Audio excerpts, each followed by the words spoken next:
Alright, this is the front of the bounce house.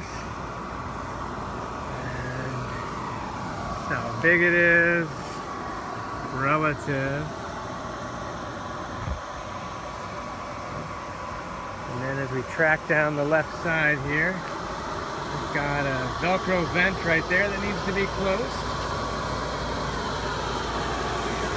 The blower motor, we got one on one side. Tie those really good.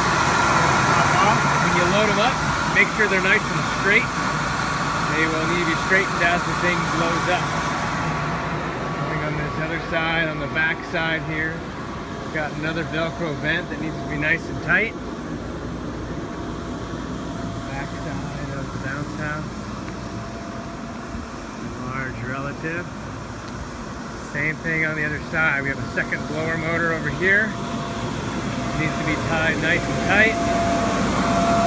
And as the thing blows up, you want to make sure it's straight.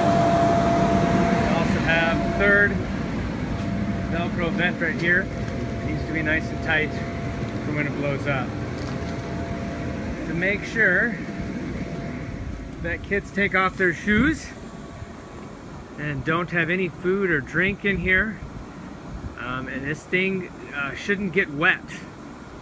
The reason why I have it out here right now is because it got wet.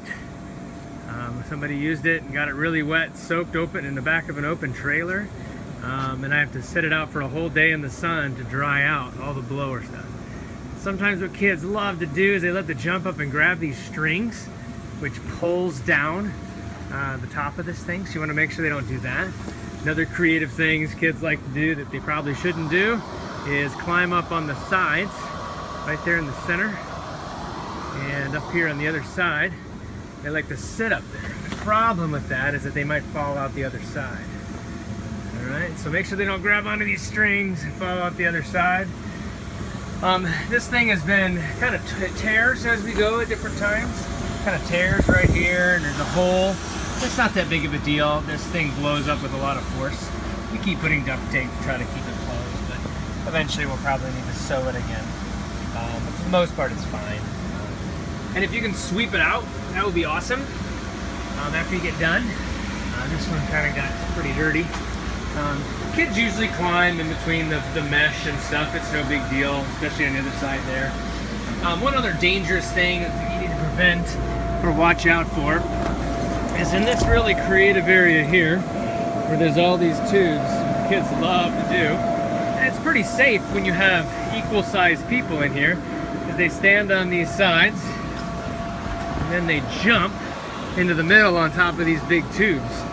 It's okay if you got 3 4th graders or 10 4th grade boys in here, but if you got a preschool girl and a 6th grade guy jumping around in here or horsing around, it probably gets pretty dangerous. You need to be careful.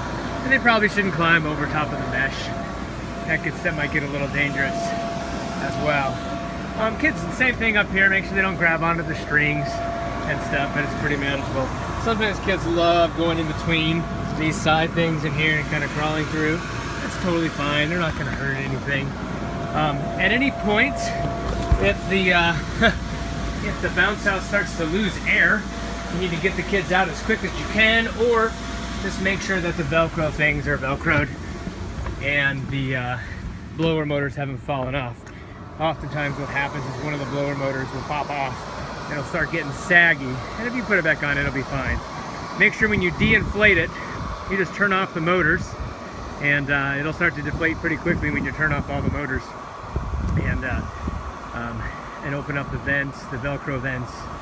It'll go down pretty quickly.